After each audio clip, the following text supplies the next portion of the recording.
Lord Jesus Christ. Together, let's proclaim the gospel acclamation. I give you a new commandment, says the Lord. Love one another as I have loved you.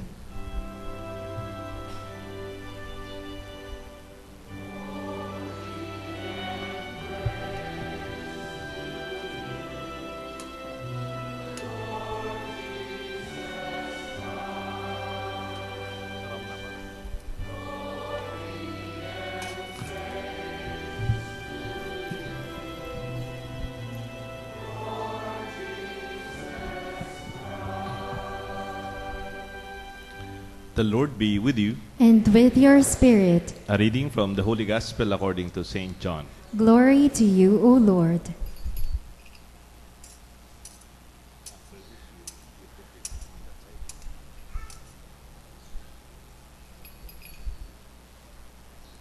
Before the feast of Passover, Jesus knew that his hour has come to pass from this world to the Father. He loved his own in the world, and he loved them to the end. The devil had already induced Judas, son of Simon the Iscariot, to hand him over. So, during supper, fully aware that the Father had put everything into his power, and that he had come from God and was returning to God, he rose from supper and took off his outer garments. He took a towel and tied it around his waist. Then he poured water into a basin and began to wash the disciples' feet and dry them with the towel around his waist. He came to Simon Peter, who said to him, "Master, are you going to wash my feet?" Jesus answered and said to him, "What I am doing you do not understand now, but you will understand later." Peter said to him, "You will never wash my feet." Jesus answered him, "Unless I wash your feet, you will not have no inheritance with me." Simon Peter said to him, "Master, then not only my feet, but my hands and my head as well." Jesus said to him, "Whoever has bathed has no need except to have his feet washed, for he is clean all over. So you are clean, but not all." For he knew he would betray him. And for this reason he said, "Not all of you are clean." So he had washed their feet and put his garments back on and reclined at table again. And he said to them, "Do you realize what I have done for you? You call me teacher and master, and rightly so, for indeed I am. If I, therefore, the master and teacher, have washed your feet, you ought to wash one another's feet. I have given you a model to follow, so that as I have done for you, you should also do." The Gospel of the Lord. Praise to you, Lord Jesus Christ.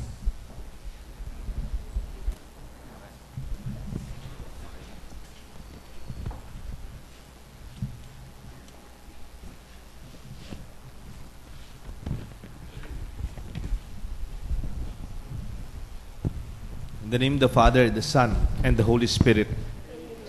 Good afternoon po. This year, 2015, Pope Francis, for the whole world, for the whole Christendom, declared this world Year of the Poor. Banwa na rin pakakalulu. Last year, ano po kasi? Year of the laity. Year of the laity. Ngayon po, Year of the Poor. Pero sa St. Jude, parang marami pa rin Year of the Laity. Yung madalas laity. Yan. Yung isa naman nun, sabi ko na, yung parang Tama po, Father. Natamaan po yung Tacloban. Mahal na mahal ni Pope Francis ang mga Pilipino. Kaya dineclare niya internationally, Year of the Leyte. Nga na, haliwaya po itang ako. Haliwaya po ito. Pero nga mo na kumupo, that the Year of the Poor is the focus of the whole church. Not only of our parish, not only of the whole of our diocese, not only the Philippines, but the whole church focusing on poverty. But the challenge of our local bishop, our Archbishop Dong Labarias, Florentino Labarias, he said, let us look at poverty in our midst.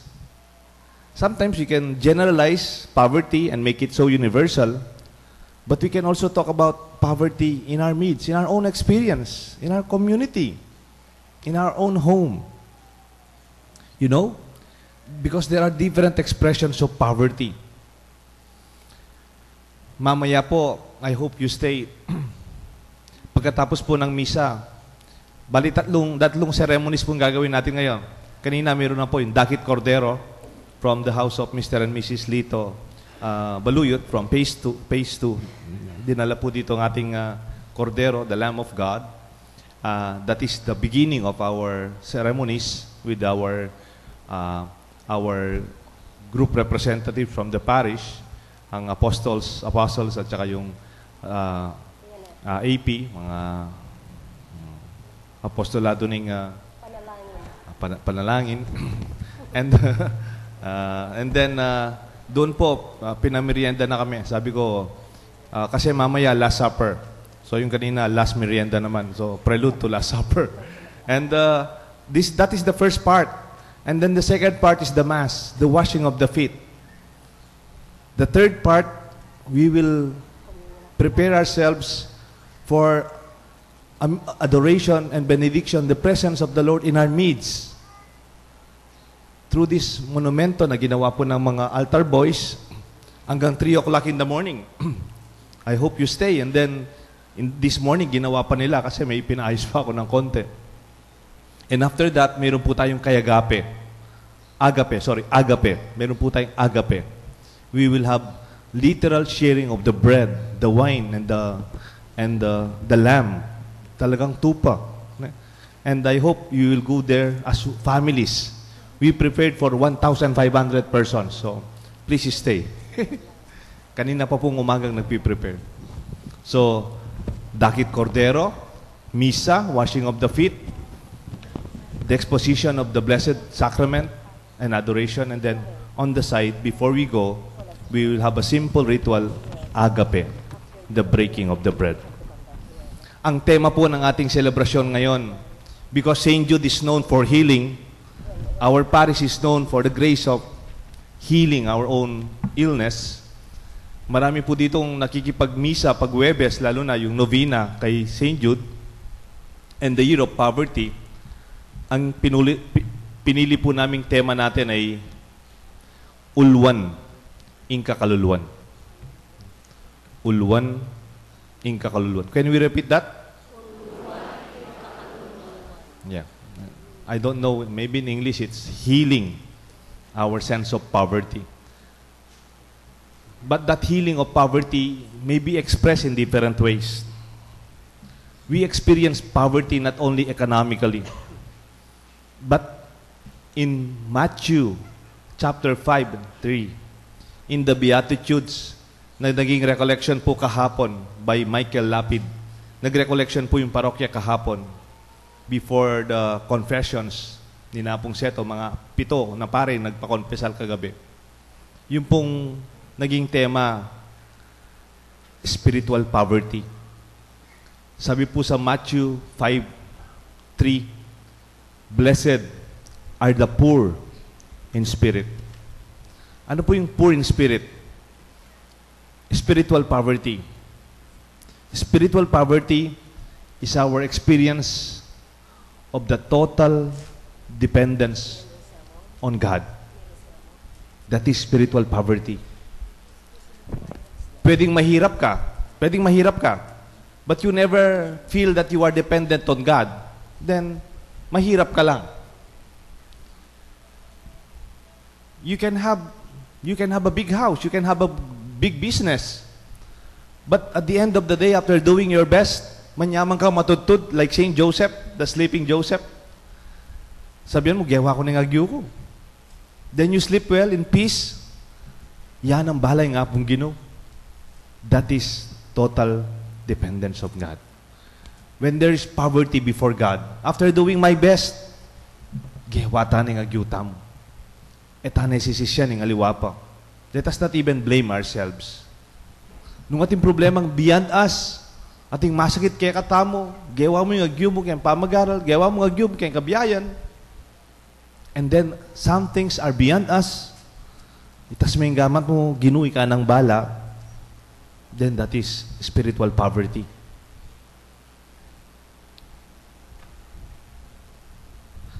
But to make it more concrete in our midst, dindam yun puretang 7 corporal works of mercy.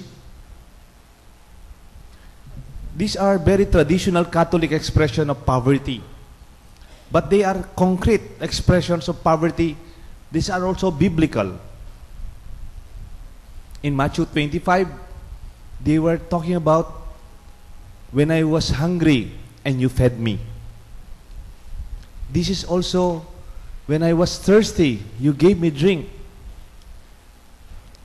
And in different ways, you should, when I was naked, you clothed me. When I was homeless, you sheltered me. When I was sick, you cared for me. When I was in prison, you visited me. And sometimes, you know, naranasan ko na po ito na inakirapan. Yung iba, mahirap na, namatayan na, wala pa silang perang panlibing. And that is also tremendous poverty in our midst. In concrete ways, we could show our mercy and our love. Not in anything more than these 7 basic expressions of poverty. Then we can realize concretely how we can express our mercy and our love for the poor as a beginning of the year of the poor. For there are different expressions of poverty. There is poverty spiritually. Yung taong nabubuhay sa kasalanan. Yung taong hindi natutulog dahil sa kanyang nagawa. Yung taong hindi makatulog dahil natatakot sa kanyang ginawa. Yung taong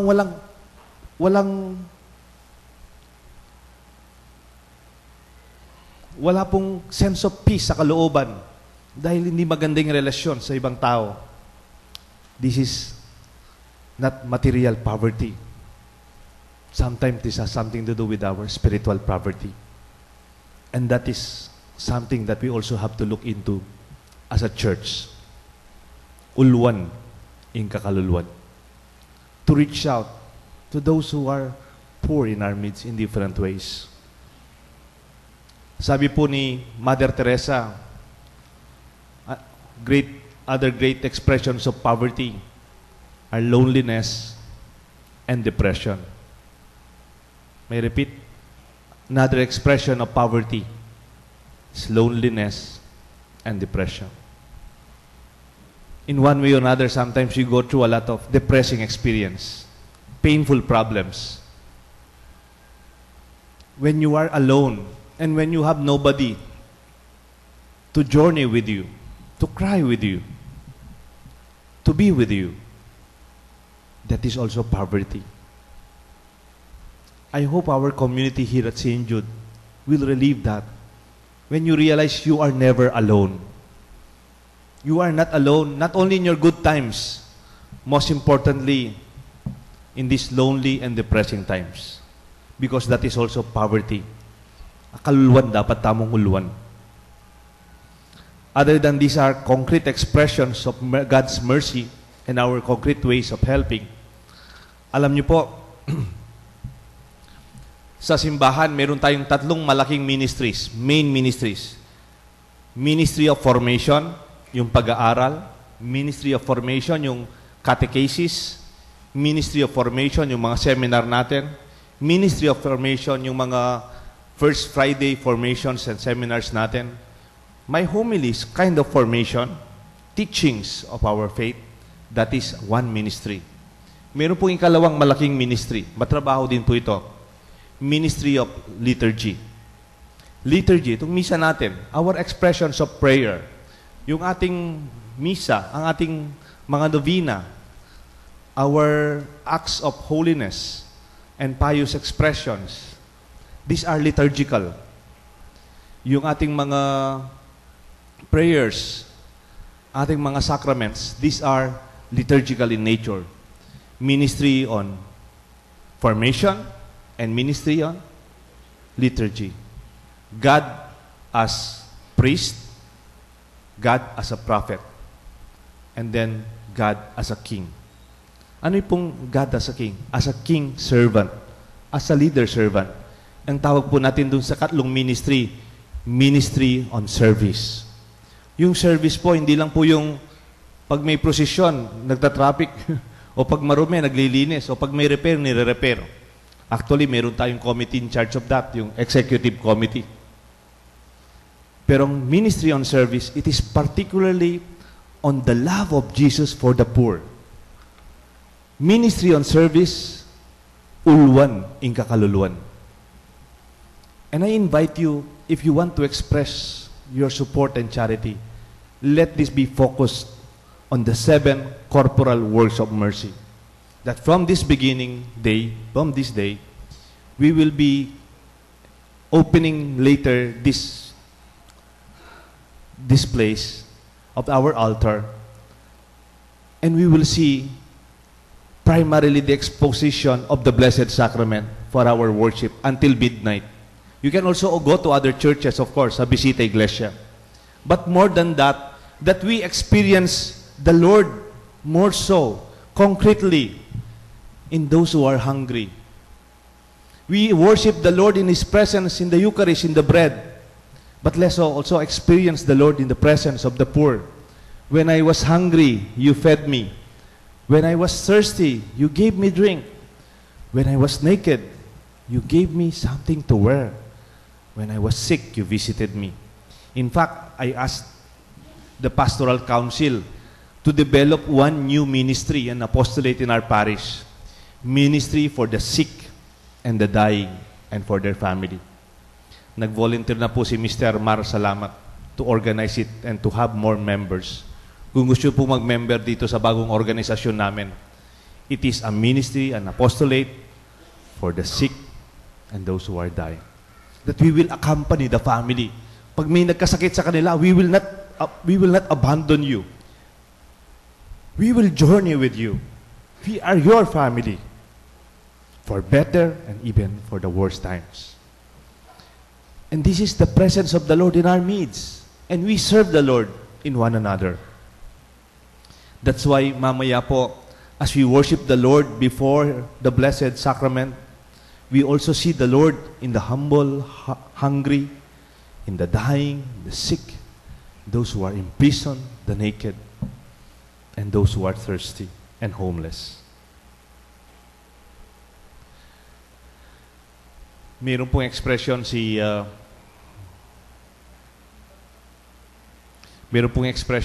Pope si Saint Paul when he wrote the second letter to the Thessalonians, chapter 4. Sabi niya, I finished the race, I have kept the faith. I have fought a good fight, I have finished the race, and I have kept the faith. Can we read it together po? I have fought a good fight, I have finished the race, I have kept the faith. You know, this is a wonderful expression of St. Paul. I have fought a good fight. But he's not saying he's a winner. He's not saying he's the champion. He's not saying he's the best. Hindi na naman po dito, hindi siya natamaan, napagod, nasaktan. But he can say after our life, he can say, I have fought a good fight. I gave my best. Nanalo ko, hindi, I don't mind. I feel if I am a coach of a team, whatever is the result of the game, I would tell them, we have fought a good fight. You can also say, I have finished the race. I have focused myself. Hindi ako nawala. Hindi ako nagwala. I did not give up. I did not surrender. I did not lose hope. Pagod, yes. Pwedeng naiwan, pwede. But I finished the race. Sometimes when we're doing good, we want to give up. Sometimes when we are helping, parang walang nangyayari. Parang hindi mo papasalamat. Tapos hindi man nare-recognize. But I feel like Saint Paul, just keep your faith. Go on fighting a good fight for what is good. Go, finish the race. Do not give up. Do not stop. And keep the faith. Remain faithful. And that is the sheer source of our strength, that the Lord is always with us. I just want to share an experience with you. Nung batang pari po ako, director po ako ng Social Action Center.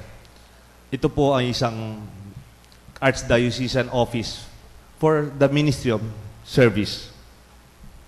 Meron po kaming ministry noon, kasama ko po mga madre, feeding program.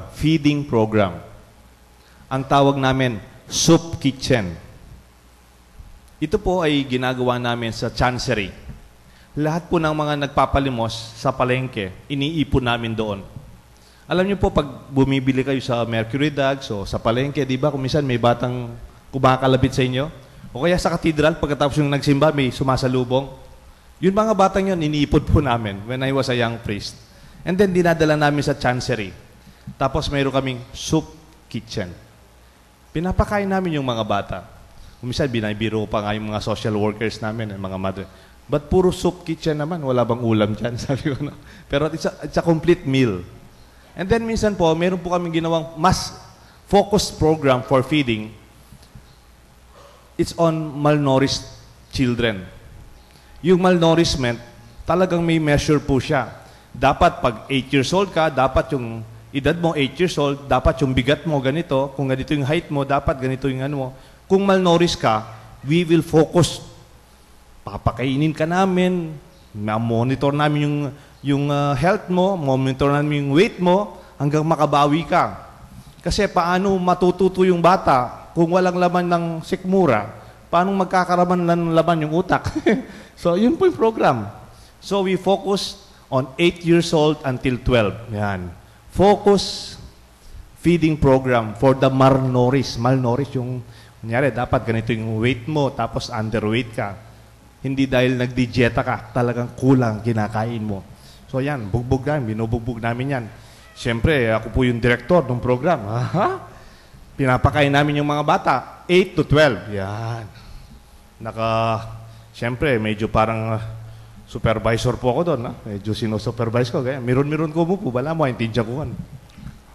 And then suddenly, may isang bata, yung ano nila, parang plate nila, kumpleto po yun. Rice, ulam, gulay, tapos may dessert, no? Tapos it's a complete meal, no?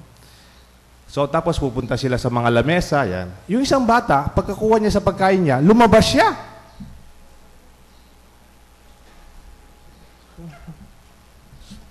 Sister, saan nagpunta yung batang yun? Ba't nilabas yung pagkain niya? Di ba yung isa yung mga bata, pag hindi gusto yung pagkain, patagoy, tatapon. Ganun kagad yung pumasok sa utak ko. Siguro yung sena yung pamanganan niya, baka hindi niya gusto, no? Ganyan ginagawa ng ibang bata sa bahay natin. Pag di masarap yung ulam, pinatapon, hindi kinakain, sinatago. Sinundan ko po yung bata.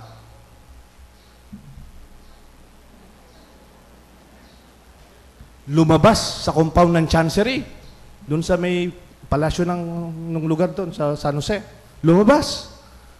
Dumaan pa sa gwardiya, sabi ko sa gwardiya, ba't pinabayan mo lumabas yung bata? Father, sorry po, meron po kasing naghihintay sa kanya sa labas. Doon, nung some years ago, meron pang halaman sa harapan ng Chancery, parang may maliit na akasya, malilim ng konti. Nakita ko yung kuya, yung 8 years old, dala-dala yung pagkain niya, hindi niya tinapon. Meron pa siyang mas maliit na kapatid, parang 6 years old at saka 4 years old. Makatalungkula po kitang lalam tanaman. They were waiting for his kuya. And then, alam mo, nakita ko, sinusubuan niya yung mga kapatid niya. Napahiya po ako. Sabi ko, kalap lang sa kusena. Yung palang mga kapatid niya, mas malnourished sa kanya. Nakita niyo po yung kuya ko, 8 years old, he need feedings, he need to be nourished kasi malnourished si kuya. Kaya lang, natural sa kuya, natural. Without thinking about himself, a young boy, 8 years old, he was already conscious of his own responsibility to his brother and sister na maliit. Makatalungkula pong makanyan, susubuhan na lang. Natamaan po yung pride ko. Sabi, oy, eko ken mamangan. Dito, pasok kayo dito. Pumasok kayo dito. Ela po pwede deng wali ko kasi ela po maka-enroll. 8 years old to 14 mo po, to 12. Ay, ali, pakanan mo lang rin kapatid mo. You know, that experience I would never forget until now. No, I always think, nung itang anak ito, that young boy, malnourished himself, would always think of his brother and sister, not thinking of himself. What more, ako kaya? If you say, I don't have anything to share, it's not true. If you have love in your heart, helping others is not an issue. Isn't it? Potang malugod ka, man pisasabyan, ing darapat mayak. And this is the presence of the Lord in our midst. When there is love for those who have and to realize how graced our life is. That is spiritual poverty. Uling nakatamo paboren ni nga pong Ginoo. And sana tala naman paboren dahil kapatad tamo. May God bless us all in the name of the Father and of the Son and of the Holy Spirit. Amen. Amen. We shall now proceed.